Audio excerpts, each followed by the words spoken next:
Shalom, Bapak Ibu dan Saudara yang terkasih dalam Tuhan, kita bersyukur untuk pagi hari ini kita melanjutkan pembacaan firman Tuhan dari Kisah Para Rasul pasal 6. Dalam bagian ini kita melihat supaya pelayanan bisa berjalan semua, tidak ada yang terabaikan secara khusus.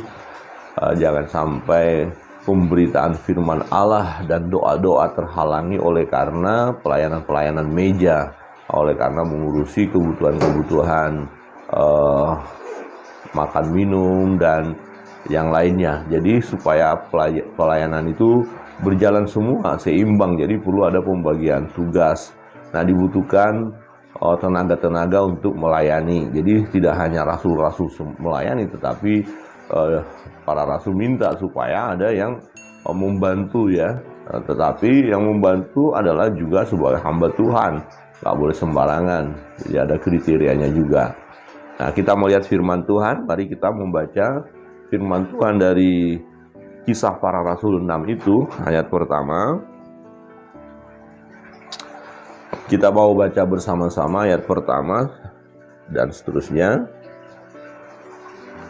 Ayat yang pertama, 1, 2, 3. Pada masa itu ketika jumlah murid makin bertambah, timbullah sungut-sungut di antara orang-orang Yahudi yang berbahasa Yunani terhadap orang-orang Ibrani, karena pembagian kepada janda-janda mereka diabaikan dalam pelayanan sehari-hari. Berhubung dengan itu, ke-12 rasul itu memanggil semua murid, berkumpul dan berkata, "Kami tidak merasa puas karena kami melalaikan firman Allah untuk melayani meja.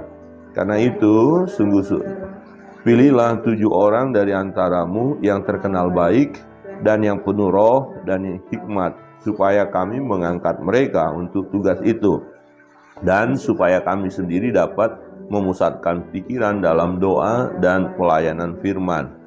Usul itu diterima baik oleh seluruh jemaat. Lalu mereka memilih Stefanus, seorang yang penuh iman dan Roh Kudus, dan Filipus, Prokhorus, Nikanor, Timon, Parmenas, dan Nikolaus, seorang penganut agama Yahudi dari Antioquia. Mereka itu dihadapkan kepada rasul-rasul, lalu rasul-rasul itu pun berdoa, meletakkan tangan di atas mereka. Firman Allah makin tersebar dan jumlah murid di Yerusalem makin bertambah banyak. Juga sejumlah besar imam menyerahkan diri dan percaya. Amin. Demikian jawab pembacaan firman Tuhan. Nah, salah satu pelayanan yaitu pelayanan diakonia ya, untuk memperhatikan kebutuhan satu dengan yang lain. Di sini dikatakan pelayanan meja itu pelayanan yang penting, perlu. Nah, kita lihat dalam jemaat mula-mula ketika ada satu kelompok yang tidak terlayani, nah mereka ya protes juga ya. Ya, mereka datang dan menyampaikan keluh kesah mereka. Ya, atau dikatakan di situ timbullah sungut-sungut di antara orang-orang Yahudi yang berbahasa Yunani ya terhadap orang-orang Ibrani, karena pembagian kepada janda-janda mereka diabaikan dalam pelayanan sehari-hari. Jadi dalam pelayanan kita itu harus seimbang.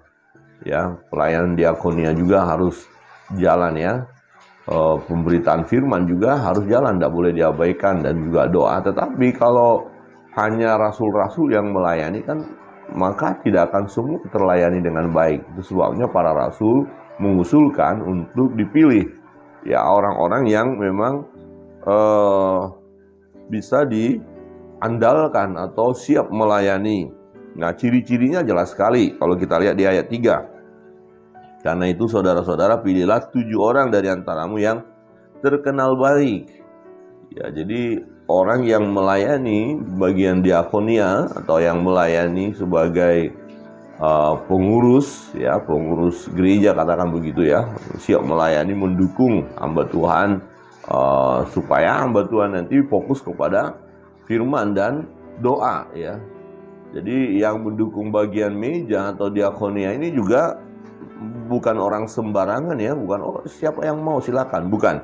Tetapi dia terkenal baik dan penuh roh. Ya, artinya hidupnya dipimpin oleh Roh Kudus. Jadi ada perubahan di dalam diri orang itu. Orang itu tidak sama dengan orang dunia gitu ya. Jadi harus ada perbedaannya penuh dengan roh dan hikmat, ya, supaya kami mengangkat mereka untuk tugas tersebut. Dan tugas itu akan mereka kerjakan kemudian setelah dipilih. Tadi kita sudah membaca orang-orangnya, dan mereka didoakan, ya, diteguhkan untuk pekerjaan itu. Pekerjaan untuk pelayanan meja penting sekali, Bapak Ibu. Nah, kira-kira begini, di gereja, ya, nah kalau semuanya hanya pendeta atau evangelis yang ada yang mengerjakan, kan akan repot sekali, ya, dan tidak akan berkembang itu gereja, tidak akan meluas, ya, hanya nanti melayani jumlah yang hanya sedikit saja. Tetapi persoalannya kita lihat di sana bahwa jumlah murid semakin bertambah, jumlah orang percaya, jumlah jemaat bertambah. Jadi kalau jumlah jemaat makin bertambah, dibutuhkan penambahan pelayan-pelayan supaya ada yang memperhatikan jemaat itu, ya. Tidak semua memperhatikan jemaat itu gembala saja, tidak. Ya, gembala perlu mendapatkan dukungan, ya, dari pengurus gereja atau majelis, ya, pelayan-pelayan yang lain, sehingga semua pelayanan berjalan dengan baik. Nah, kalau boleh dikatakan bisa juga disebut ini tim pemerhati. Nah, pemerhati, ya, memerhatikan jemaat, ya, bagaimana kondisi mereka, kesehatan mereka, pertumbuhan imannya bagaimana, ya, perlu diperhatikan, dan untuk kebutuhan-kebutuhan mereka bagaimana. Nah, pada jemaat mula-mula kita lihat kan mereka saling membagi. Ada yang menjual harta, kemudian membagikan, sehingga tidak ada yang kekurangan. Nah, jadi dibutuhkan memang tenaga, ya, pribadi-pribadi yang melayani. Dan akhirnya terpilihlah 7 orang tadi. Nah, Bapak Ibu Saudara yang terkasih dalam Tuhan, pelayanan meja penting, tetapi pelayanan meja tidak boleh menyita seluruhnya waktu atau perhatian sehingga pelayanan firman dan doa terabaikan. Nah, maka Rasul-Rasul berkata begini, di ayat 2, ya, berhubung dengan itu ke-12 Rasul itu memanggil semua murid berkumpul dan berkata, kami tidak merasa puas karena kami melalaikan firman Allah untuk melayani meja. Kami tidak merasa puas karena kami melalaikan firman Allah. Jadi firman Allah perlu disampaikan, firman Allah perlu dikhotbahkan, ya, firman Allah perlu diberitahukan, ya, supaya banyak orang yang diberkati dan lebih banyak lagi orang yang diberkati. Nah, kalau rasul-rasul juga harus memperhatikan meja, maka akan tersita pikiran mereka, perasaan mereka, tenaga mereka, waktu mereka untuk meja. Nah, terus bagaimana dong tentang pelayanan firman? Ya, akan terkendala, akan terkurangi. Nah, disinilah letaknya rasul-rasul ini luar biasa, ya. Mereka merasa tidak puas dalam pelayanan ini. Ya, kira-kira begini Bapak Ibu. Oke, kita sebagai pelayan-pelayan Tuhan, jemaat banyak, kita senang, kita bahagia. Tapi jangan ada kepuasan di dalam diri kita kalau jumlah jemaat yang banyak tapi tidak terlayani dengan benar tentang kebenaran firman. Nah, apa artinya jemaat banyak tetapi hidup rohani mereka itu kosong, hampa, ya, tidak ada perubahan, tidak berbuah. Jadi hanya sebatas jumlah jemaat bertambah, itu kita tidak puas. Sebagai hamba Tuhan, ya, gembala mestinya tidak puas. Nah, kenapa? Karena tidak ada pertumbuhan iman. Nah, maka fokus pemberitaan firman, khotbah, ya, pengajaran, ya, harus disampaikan kepada jemaat supaya jemaat memiliki iman yang teguh, iman yang kokoh. Di ayat 4 dikatakan, dan supaya kami sendiri dapat memusatkan pikiran dalam doa dan pelayanan firman. Dalam doa dan pelayanan firman. Jadi ada waktu-waktu khusus untuk rasul-rasul berdoa, ya. Konteksnya sekarang kita hamba-hamba Tuhan, pelayan-pelayan Tuhan berdoa.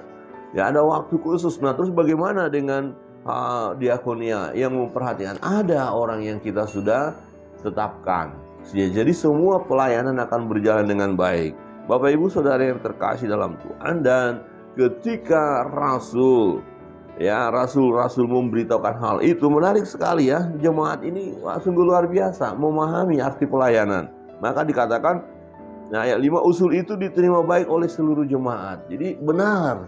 Ya, kira-kira begini, kalau kita sampaikan ke jemaat tentang hal ini, oh Bapak Gembala, para evangelis semua fokus juga pemberitaan firman. Jadi tolong dong yang lain, ya diakonianya, ya tim diakonia segala bergerak. Tolong majelis, pengurus gereja memperhatikan yang lain. Dan hal ini akan mendatangkan sukacita. Kemudian jemaat berkata, wah kami dukung, kami senang. Ya, jadi pelayan-pelayan Tuhan, majelis atau pengurus gereja mengambil bagian untuk memperhatikan keadaan jemaat, ya, secara khusus mengenai kebutuhan-kebutuhan mereka. Ya, nah untuk pelayanan firman, mempersiapkan khotbah, berdoa khusus. Nah ini tugas gembala, ya tugas gembala dan tim pengembalaan, ya. Jadi fokus. Jadi pemberitaan firman Tuhan tidak boleh kita abaikan, Bapak Ibu saudara yang terkasih dalam Tuhan. Nah, dengan pemberitaan firman Tuhan kita lihat bahwa ya jumlah mereka kemudian semakin bertambah. Ayat yang ke-7, firman Allah makin tersebar. Jadi kalau kita nggak sebarkan firman Allah, kalau kita tidak pergi untuk memberitakan Injil, bagaimana jumlah orang percaya semakin bertambah? Tidak akan mungkin. Nah, Tuhan mau supaya memang jemaat semakin bertambah, orang percaya semakin bertambah. Dengan kata lain, orang-orang yang diselamatkan semakin bertambah, karena disitulah hati Tuhan. Tuhan tidak menghendaki kematian orang fasik, ya, dalam kefasikannya. Ya, Dia mau supaya orang-orang fasik itu bertobat, berseru di dalam nama Yesus. Nah, supaya mereka berseru dalam nama Yesus, kita harus memberitakan nama itu. Kita harus memberitakan Injil. Kita harus memberitakan firman Allah. Nah, maka dikatakan firman Allah makin tersebar dan jumlah murid di Yerusalem makin bertambah banyak. Juga sejumlah besar imam menyerahkan diri dan percaya. Perhatikan, menarik di sini. Imam-imam itu awalnya begitu kuat, keras menolak ajaran Rasul ini, ya, menolak jalan Tuhan. Tetapi karena firman bekerja, firman diberitakan, dan ternyata mereka akhirnya dengar firman. Mendengar firman, timbul iman, ya. Itu firman, katakan iman timbul dari pendengaran akan firman Allah. Nah, waktu firman disebarkan, firman diberitakan, ya, akhirnya orang yang mendengar firman itu percaya dan menyerahkan diri, ya, untuk menjadi pengikut Kristus. Jadi menyerahkan diri untuk menjadi umat Tuhan. Saudara yang terkasih dalam Tuhan, jemaat semakin bertambah, dan itu pun akan terjadi sampai sekarang. Gereja-gereja Tuhan akan terus bertumbuh, ya, akan terus berkembang. Kenapa? Karena kita tidak melalaikan firman dan doa. Kita jangan sampai melalaikannya. Jadi janganlah kita ini sibuk hanya urusan kebutuhan, makan minum, kira-kira begini. Nah, pada saat acara perayaan Natal ini, kita jangan sibuk semua fokus dana segala macam hanya untuk aksesoris, makan minum segala macam. Tetapi bagaimana dengan pemberitaan firman? Ya, adakah firman kita sampaikan? Nah, jadi yang utama firman dan doa. Ya, inilah yang disampaikan oleh rasul-rasul.